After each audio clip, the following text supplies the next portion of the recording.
Selamat pagi, perkenalkan saya Wandri Lumban Raja MSC. Saya lulusan S2 Ilmu Fisika dan saat ini saya bekerja sebagai dosen tetap di Sekolah Tinggi Ilmu Kesehatan Senior Medan. Adapun mata kuliah yang saya ampu diantaranya adalah fisika radiasi, fisika farmasi, fisika kesehatan dan biokimia, serta proteksi radiasi. Berikut contoh bagaimana cara saya mengajar. Selamat pagi. Pagi, Pak. Sehat semua? Sehat, Pak. Sudah sarapan? Sudah, Pak. Saya ingat pertemuan minggu lalu. Sedikit ya, oke.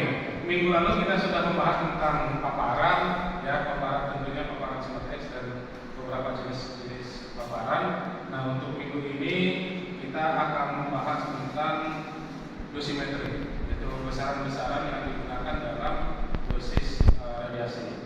Baiklah, semoga pertemuan ini bisa memberikan manfaat bagi kita semua, khususnya mahasiswa, di mana pada pertemuan ini kita akan akhiri nanti dengan evaluasi. Jadi saya minta agar fokus tetap belajarnya. Jangan lupa untuk meminta bantuan kepada teman yang menganalisa agar kalian dibantu dalam proses belajarnya, bisa fokus dan konsentrasi. Nah, adapun tujuan dari pertemuan kita ini yaitu pertemuan yang ke-12, yaitu untuk memahami jenis-jenis besaran dosimetrik atau besaran-besaran yang digunakan dalam dosimetri serta perbedaan-perbedaannya, ya, jenis-jenis besarannya atau jenis dosisnya, perbedaannya, ya, dan ini digunakan kemana, ini digunakan kemana, ini digunakan. Oke, nah untuk materi pokoknya adalah beberapa besaran yang ditentukan dalam metodologi diagnostik serta dosimetri terkaitnya. Jadi besaran, besar, dan dosisnya. Besar sama satuannya. Jadi besaran itu tidak ada gunanya kalau tidak ada satuan. Ya, besaran itu tidak ada gunanya kalau ada satuan. Kalau tidak ada satuannya. Jadi besaran harus selalu diikuti dengan satuan. Oke. Nah, baik, nanti apakah ada yang bisa diukur secara langsung atau berdasarkan perhitungan? Jadi diukur secara langsung atau berdasarkan perhitungan. Kalau dalam fisika dasar, besaran yang diukur secara langsung itu biasanya berkaitan dengan besaran pokok. Ada juga besaran yang terhitung, itu kita namakan dengan besaran turunan. Tapi di sini sepertinya adalah nanti besaran turun semua. Ada perhitungan. Oke. Nah, untuk awalnya bagaimana sih untuk dosis ini kenapa jadi berbeda-beda? Kan? Jadi diukur ada dosis yang sudah diukur, namun ternyata di lapangan itu ada perbedaan-perbedaan tanggapan. Misalnya tanggapan dari organ, ya, tanggapan terhadap jenis radiasinya itu selalu berbeda-beda, gitu ya. Tanggapan organ, tanggapan terhadap jenis radiasi itu selalu berbeda-beda. Sehingga dibikin beberapa jenis dosimetri, ya. Nah, di sini ada beberapa alat yang untuk mengukur dosis radiasi, ya. Yang paling murah biasanya adalah Petrus, tapi Petrus kalau murah itu harganya di atas 10 juta juga.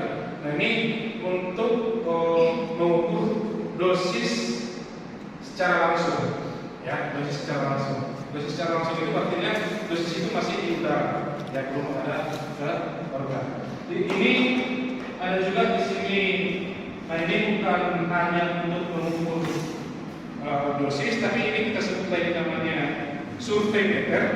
Survei meter ini ada yang bilang juga ini adalah counter, ada yang bilang survei meter, tapi untuk dosimeter ini belum tepat digunakan. Kalau kita hidupkan, ini sudah secara langsung mendeteksi dosis radiasi yang ada di sebuah paper. Nah, ini kan kalau misalnya ada bunyi bip-bipnya itu menunjukkan bahwa di sini ada radiasi juga, ya, ada radiasi juga. Namanya radiasi. Sumbernya dari mana? Radiasi alam sama radiasi kosmik. Nah, ini untuk survei meter. Apakah ini untuk dosis? tergantung. Ya, bisa kita gunakan untuk mengukur dosis, tapi yang jelas ini nggak bisa digunakan untuk mengukur dosis yang sudah ada hubungannya dengan tubuh kita, misalkan dosis ekivalen yang terbaca dari hasil. Nah, oke.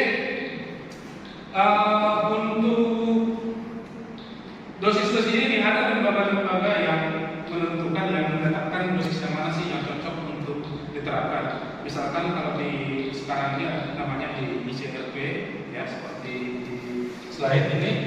Pada awalnya itu dosis itu didefinisikan sebagai dosis radiasi yang menyebabkan kemerahan. Awalnya itu kemerahan tersebut pada suatu area kulit setelah penyinaran. Ya. Nah, pada tahun 1937 ICRP telah menetapkan satuan dosis radiasi yaitu ronsen. Awalnya ronsen, satuan dosis itu adalah ronsen. Ya, meskipun tidak didefinisikan secara akurat dan memiliki beberapa keterbatasan. Artinya dulu sudah ditentukan ronsen, namun setelah belakangan ini ronsen itu belum bisa digunakan untuk mewakili dosis-dosis yang diterima oleh pasien.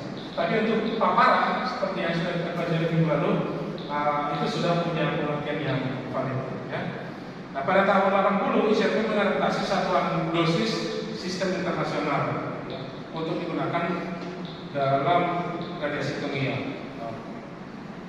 Nah, ada juga efektivitas dari radiasi kimia itu. Nah, efektivitas dari radiasi kimia, misalkan kalau misalkan sinar X, ya sinar X dengan PV sekian, sinar X dengan PV yang tinggi, sinar X dengan PV yang lebih tinggi lagi, itu pada prinsipnya itu berbeda efektivitasnya, ya. Sehingga pasangan ion akan terkait dengan kedua sisi yang menjadi dasar pengukuran besar radiasi. Jadi kalau kita lihat sebuah gambar di sini, ya. Nah ini misalnya udara, ya udara. Di sini ada udara. Ini sumber radiasi. Terus di sini ada kutub, ya. Ada kutub. Di sini kutub negatif, di sini kutub positif, ya. Kalau misalkan ion itu kan bersifat listrik, ya kan? Ion itu kan bersifat listrik. Nah kalau dia bersifat listrik, kalau dia mengalir akan menyebabkan hasil baca ini pada hasil baca jam ini akan bergerak. Kalau ada aliran listriknya tidak. Nah, jadi itu prinsipnya di saat terjadi ionisasi di dalam tadi apa namanya gas, ya prinsip ruang ionisasi bebas tadi, ruang ionisasi bebas. Nah di sini ionisasi bebas. Nah saat terjadi radiasi, dia akan terionisasi. Nah ion positif akan ke kutub positif, ion negatif akan ke kutub negatif. Nah saat ini terjadi akan terjadi aliran arus di rangkaian ini sedemikian rupa ini disederhanakan. Kalau terjadi aliran arus di sini akan bisa dilihat, ya. Di sini akan bisa dilihat. Tidak jauh beda kalau ini yang analog, ini yang digital. Nah, Bapak itu masalah konversi dari analog ke digital. Tidak ada perbedaan yang signifikan. Tapi prinsip awal, prinsip dasar alat ukur seperti itu. Ada ionisasi, ini ada dua kutub, di sini ada positif, di sini ada negatif. Nanti yang kalau terjadi ionisasi di sini seperti di gambar ini yang negatif di sini, yang positif di sini. Kalau perbedaannya itu cukup jauh, ini kalau sama tidak ada aliran, ya. Tapi kalau positif dan negatifnya cukup jauh perbedaannya akan ada aliran. Nah, aliran listrik itulah yang dikonversi menjadi satuan dosis yang terbaca. Oke? Nah, ini perangkat ini menentukan paparan radiasi dengan mengukur jumlah ionisasi. Jadi arus yang mengalir itu nanti dihitung ekivalen dengan ionisasi yang terjadi. Gitu ya. Misalnya kalau 1 ampere itu sama dengan berapa ionisasi yang terjadi. Gitu ya. Kalau misalnya 0,5 ampere itu mewakili berapa ion yang terbentuk. Nah, dari situlah diambil satu kesimpulan, oh kemampuan radiasinya seperti ini, oh dosisnya seperti ini.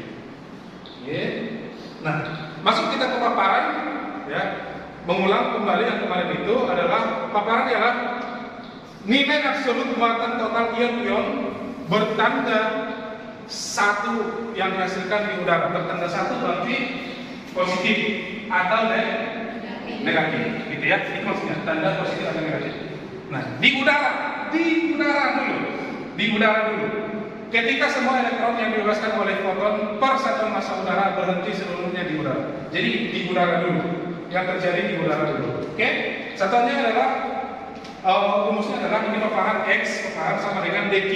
Dq ini adalah muatan per massa udara yang dikena paparan. Ya. Jadi itu definisi paparan itu adalah jumlah muatan dalam satu massa. Misalnya 1 kilo massa udaranya, 1 kilo lah. Berapa muatan dalam 1 kilo massa udara? Untuk satuan I-nya adalah Brownston, ya. Di sini dalam bentuk Brownston. Terus untuk ganti tadi di udara, karena bagaimana kalau misalnya pasien dos atau dosimetri untuk pasien, nah itu perhitungannya dari dos area produk ini adalah ini dianggap sebagai X-ray tube-nya. Kalau misalnya jarak seperti ini, dos area produknya ini di udara dulu diukur berapa dos area produknya, terus nanti masuk dia ke dosis sera, ini dosis sera masuk absorb dos, terus ke rumah. Ya, kalau masih di udara itu satuan ronsen, kerma, dosis sera itu masih di udara, oke? Masih di udara. Terus masuk dia terus namanya dosis yang masuk, terus itu ke permukaan si pasien, tubuh pasien, ada lagi dosis yang khusus untuk organ tertentu. Oke? Jadi ada dosis udara yang masuk ke tubuh, terus ke organ, itu yang lebih spesifik.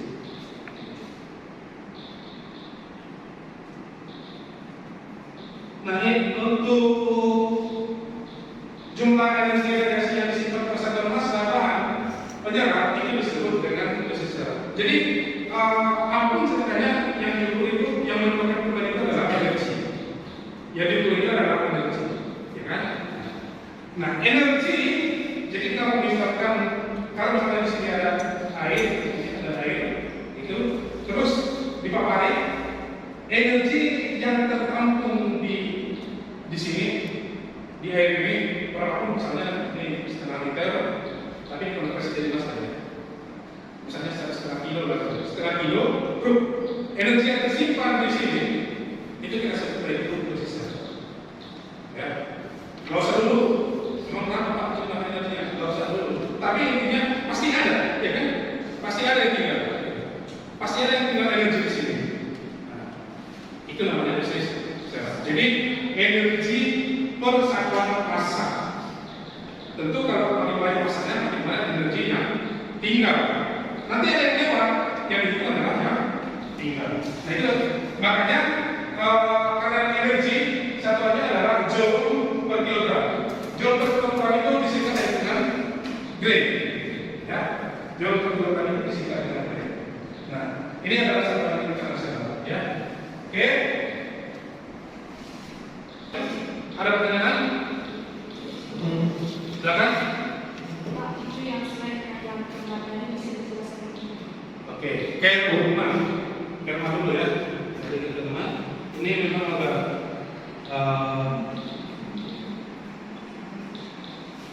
gampang susah ini dipahami. Ya. Ini kata kalau kita lihat ini kata kuncinya dari kerma ini di sini.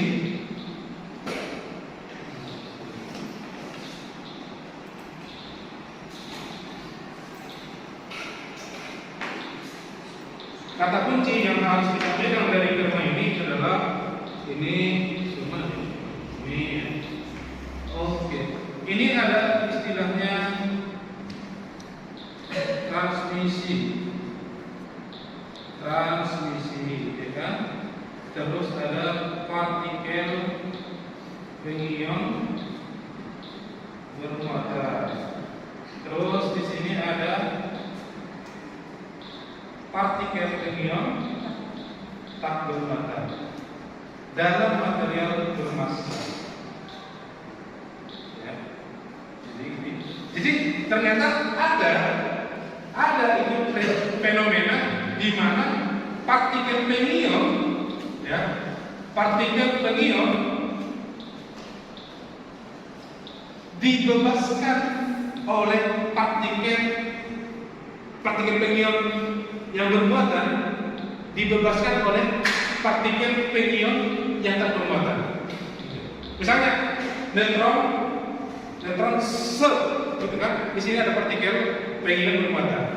Nah, energi kinetik, kalau energi kinetik ini berarti menyebabkan dia bergerak, ya, bergerak. Oke, ini tidak bermuatan menyebabkan partikel pengion yang bermuatan menjadi bergerak. Misalnya gini, kalau misalnya taruhlah peluru nembak saya, ini peluru ini bukan partikel pengion, tapi tidak bermuatan, ditembakkan ke sini, ya kan? Nah, nanti energinya ini akan ditransfer ke dalam partikel di dalam tubuh saya, pengion dan bermuatan, jadi bergerak, ya, jadi bergerak. Nah, ini kan akan menyebabkan ionisasi lagi di dalam, gitu. Udah, bisa?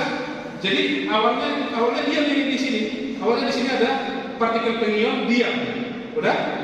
Awalnya ada partikel pengion diam, terus ditembak oleh partikel pengion tanpa bermuatan, yang tidak bermuatan. Ini kan jadi bergerak. Nah, ini jadinya yang merusak, gitu.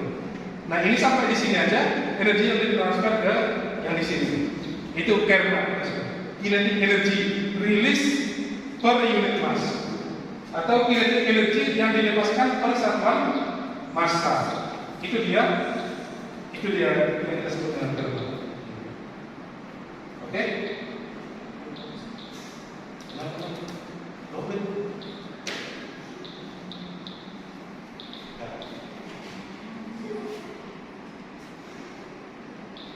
Ada lagi pertanyaan? Ya? Yang tadi udah paham?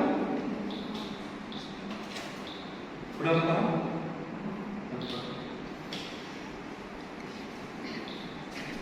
Apa tadi? Ya. Kenapa satuan produksi itu tidak satu? Ya. Kenapa satuan produksi itu tidak satu? Kenapa? Satuannya itu lebih dari satu. Kenapa nggak disatukan aja gitu? Kenapa nggak disatukan aja? Oke, kayak tadi ini ada dua alat ukur, alat monitoring, gitu kan? Alat ukur, alat monitoring. Nah, ini satuannya ini macam-macam. Ada romset ya kan? Ini satuannya ada mikro romset, terus ada lagi count, apa lagi? Ada count, ada sifon, ada romset, ada count, ada sifon dan macam-macam. Ya kan, macam-macam di sini. Nah, ini sifon, satuannya sifon, udah? Ini satuannya sifon. Nah, kalau ini kita letakkan di sini, terus pakai satuan count, itu kan nggak ada gunanya, nggak tahu nih satu count, nggak ngerti kita. Ya. Nah, tapi kalau ini udah ekivalen dengan ini, alat ukur ini udah ekivalen dengan udah ekivalen kalau ini. Jadi ini langsung kita pahami, oh yang diterima tubuh saya segini dan yang segini. Bisa nggak kita?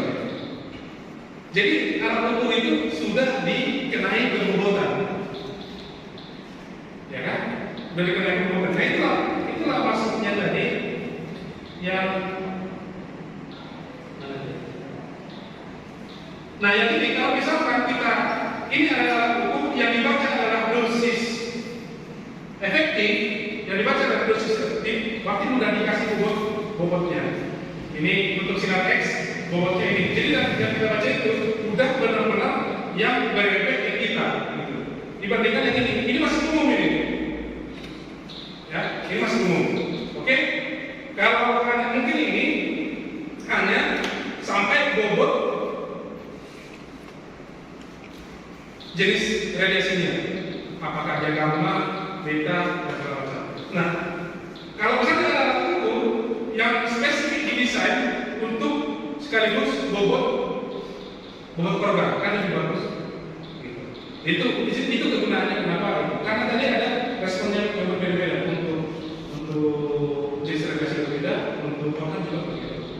secara umum. Kalau secara umum tanpa ada masalah apa-apa itu namanya paparan. Gitu. Ya, belum ada masalah apa-apa namanya apa? Paparan atau exposure. Kalau udah dilihat tuh apanya jenis-jenisnya namanya dosis ekivalen. Kalau udah masuk ke organ namanya dosis. Ada lagi? Gimana cocok kira-kira? Oke. Ya.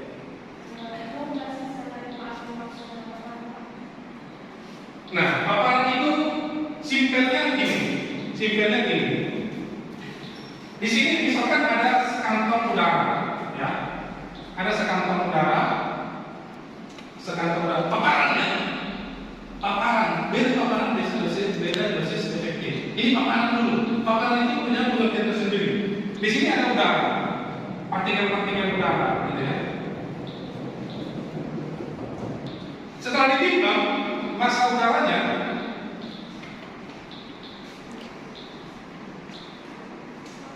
satu kilo, ya. Massa udaranya 1 kilo, oke? Massa udaranya 1 kilo. Kan udara itu kan ada massanya juga kan? Bukan cuma daging yang ada massanya kan? Oke, 1 kilo. Nah, ini terus dipapari pakai radiasi atau diradiasi. Nah, kalau ini diradiasi,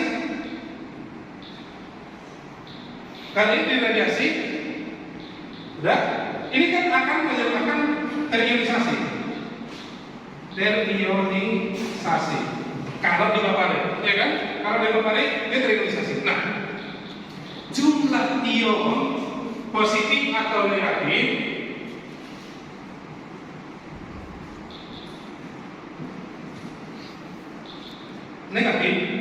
yang terbentuk di sini sesuai dengan dari protokol itu yang terbentuk di sini, itulah yang disebut dengan paparan.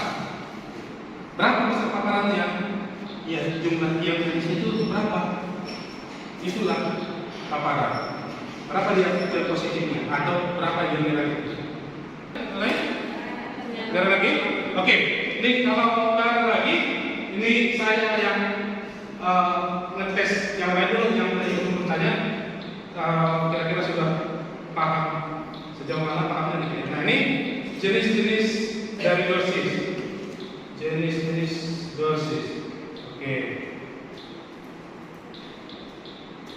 Ini siapa ya? Apa aja jenis dosis tadi? Besaran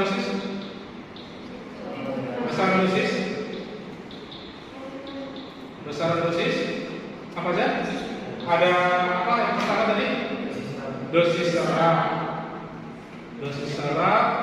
terus efektif,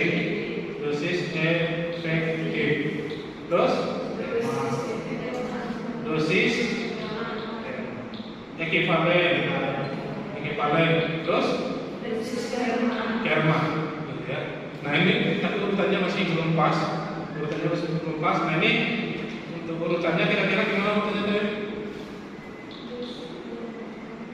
Bagaimana urutannya? Apa yang kedua? Dosis serak atau kerma. Ini kan hampir sama kalau didiagnostikan habis dosis serak atau kerma? Dosis apa? Ekivalen, ya. Karena masih berhubungan dengan jenis radiasinya. Setelah itu yang berhubungan dengan organ dosis serak. Oke. Perbedaannya sudah tahu? Kalau paparan itu udah yang terbentuk segini. Oke, gitu ya. Kalau dosis serak, kalau dia masuk ke udara sekian masanya, berapa energi yang diserap? Udah, itu dosis serak. Percaya aja dulu bahwa ada energi yang diserap, pasti kan? Ya kan? Ketembakkan peluru ke tanah, pelurunya ada yang terserap, gitu kan? Kalau tembakan 10 mungkin yang terserap ada 8, yang terserap ada 2, gitu kan? Nah, kerma ini khusus energi kinetik yang menyebabkan dia ada yang bergerak di sini, di tempatnya ini dulu. namanya energi transmisi, ditransmisikan atau dipindahkan. Oke, karakteristik ekuivalen itu jenis radiasinya apa? Beta kah, alfa kah, neutron cepat kah, sinar X kah, sinar gamma kah? Ya, jadi sinar X itu bobotnya 1, sinar alfa bobotnya 20. Ya, ya, alfa bobotnya 20, ada lagi yang 20. Terus ada efektif, tadi kita sudah tahu kolan itu bobot otaknya tinggi, liver itu bobotnya sedang, kulit itu bobotnya rendah, gitu ya. Oke, ada pertanyaan lagi?